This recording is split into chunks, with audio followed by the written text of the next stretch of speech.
If I don't think the Fed is going to raise rates anytime soon, the question for the Fed will be at each meeting, do we hold, do we cut 25, or do we have to go to 50? And I think more likely they're going to do more 25s from now on. So do we cut or do we pause? That's going to be the question for the next 18 months, 2 years. I don't think they're going to raise rates, however strong inflation might get, for the next 18 to 24 months. It'll change beyond that. And that is very, very bullish for gold. The recent rally in gold has been fueled by several key factors that have enhanced its appeal to investors. One of the primary drivers has been the expectation of further interest rate cuts by the Federal Reserve. After implementing a 50 basis points cut on September 2024, the market anticipates additional reductions, possibly up to 75 basis points by the end of the year. This dovish stance lowers yields on traditional assets such as bonds, making non-yielding assets like gold more attractive. The weakening US dollar has also been crucial in supporting the gold rally. Since late June, the dollar has experienced consistent declines, driven by the Fed's dovish outlook, making gold, priced in dollars, more affordable for buyers in other currencies. This has boosted demand, and as long as the Fed leans toward further rate cuts and the dollar remains under pressure, the bullish trend for gold will likely continue. However, given the recent surge in gold prices, some short-term pullback may be necessary to prevent the market from becoming overbought. Adrian Day, president of Adrian Day Asset Management, notes that despite the recent rally, gold remains vulnerable to any news that could disrupt the current narrative, such as strong job growth reports that may influence future Fed policy decisions. He highlights the possibility of a pullback due to gold's recent momentum and sensitivity to economic data, particularly interest rates. Adrian also observes how the Fed has shifted its stance on inflation, moving from a strict 2% target to a more flexible approach. This adjustment reflects central banks' challenges in managing inflation while avoiding stifling economic growth. Despite these difficulties, Adrian remains bullish on gold, especially if inflation persists and economic growth slows. He believes that even if inflation rises, the Fed is unlikely to raise interest rates significantly, opting for small rate cuts or holding steady. This scenario would highly support gold, making it an appealing asset in a volatile economic environment. We will present clips from Adrian Day's interview. But before we do, if you want more videos like this, please hit the subscribe button and turn on the notification bell for more updates. Thank you. I wouldn't be surprised if gold had a reasonable pullback from here, both because it's gone up so much in the recent past, and it's also vulnerable to anything that disrupts the narrative. So today, for example, high jobs, strong jobs creation, Fed's not going to cut, that disrupts the narrative. What is surprising to me, David, to be honest, is just how resilient gold has been. As I say, today, I don't know what it is right this second. I can look if we want. But, this second doesn't really matter. But let's just look at gold right now. Oh, well, gosh, it's down again. It's down $11 now as we speak. But, it was up $7, 20 minutes ago. So it is a negative for gold, no question. If we got more news like this, I think we could see the pullback in gold that I'm sort of expecting, or rather wouldn't surprise me if we got. I don't think we're going to get the Fed's target and stay there for any meaningful period of time. And notice how the Fed has already changed a couple of times. Originally it was, we're going to get to 2%. We have to have 2% inflation before we cut rates. Then it was, we were nearly 2%. And then it was 2 months ago, Jerome Powell said, I want to make sure that inflation is on the path to 2%. Well, on the path to 2% is a lot different from being at 2%. And can I just read you something amazing from Grants? This, because you've read to me, I'll read to you. This Sure, is Wallace, the new board of governor of the Federal Reserve System. And in Yes. an interview justifying a 50 basis point rate cut, he said, you start with the August CPI and PPI readings. You calculate how they bear on the core personal consumption expenditure index. You take the estimate and you add it to the last 3 months on data on the PCE, and then your 4-month number annualizes to less than 2%. Well, we can get to 2% if we really want to, but that...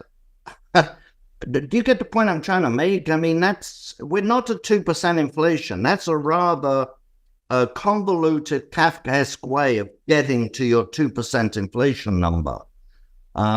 So, yes, but to answer your question, stimulus, creating money without increasing productivity is inflationary. And so I think the inflation numbers are going to be, as I've said before, stubborn. If I don't think the Fed is going to raise rates anytime soon, the question for the Fed will be at each meeting, do we hold, do we cut 25, or do we have to go to 50? And I think more likely they're going to do more 25s from now on. So do we cut or do we pause? That's going to be the question for the next 18 months, 2 years. I don't think they're going to raise rates, however strong inflation might get, for the next 18 to 24 months. You know, it'll change beyond that.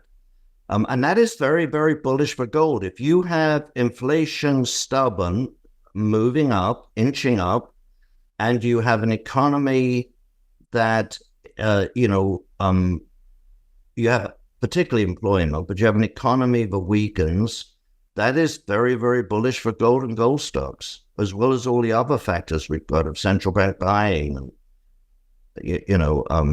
geopolitical risk and so on. In 2024, gold reached record highs, driven by strong bullish momentum and favorable technical trends. The biggest price surge came in the third quarter, marking the year's largest gain. Earlier in the year, gold miners lagged behind the metal itself, with their performance trailing until the second quarter, when they finally began to show signs of improvement. Many investors are now questioning whether capital is starting to flow back into mining stocks, a common trend during gold bull markets. Although this shift is happening, it has been slow to materialize. One reason for the lag in gold miners' performance is that unique factors like geopolitical concerns and financial instability have driven the recent rally in gold. Central banks in countries such as China, Turkey, and Russia have significantly increased their gold reserves, adding 290 metric tons in Q1 2024, the largest first-quarter increase since 2000, according to the World Gold Council. Adrian expects gold miners to perform better as institutional investors rotate capital into mining stocks. Despite rising gold prices, these stocks remain undervalued due to extended underperformance. He predicts miners will benefit from higher gold prices and improved cash flows, leading to better performance soon. Typically at the beginning of a gold bull market, that is, if you take the date that the gold price itself bottoms in US dollar terms, normally at the early stage of that bull market, gold stocks outperform tremendously. So 1986, over the next 12 months, gold was up 6%, the stocks were up 82%. In 2001, over 3 months, gold was up 12%, the stocks were up 43%, and so on. So you normally, at the beginning of a bull market, you normally have tremendous leverage, which we have not seen yet. I think we're beginning to see that.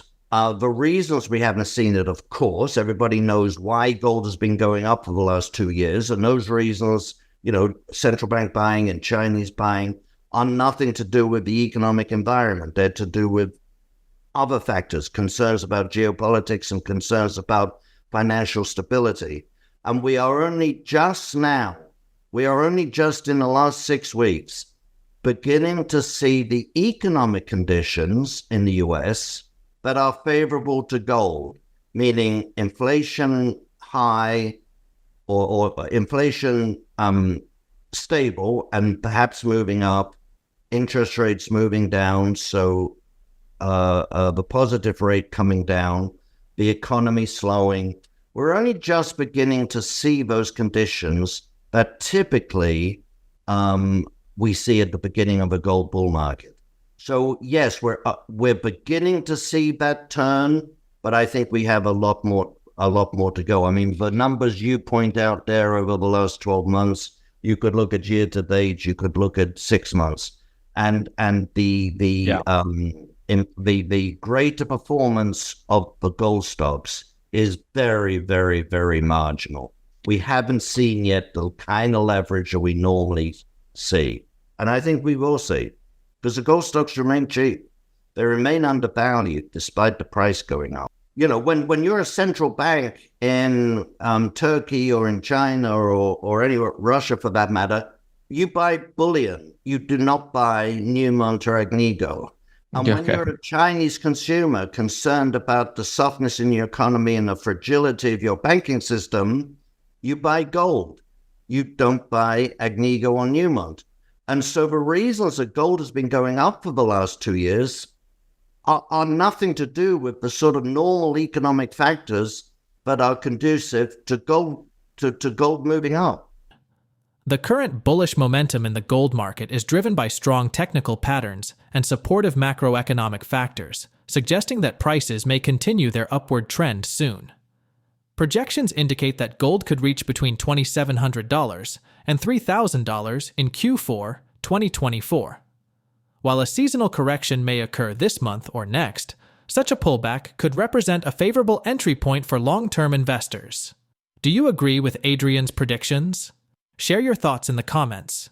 If you liked this video, please like, subscribe, and turn on notifications for more content. Thanks for watching.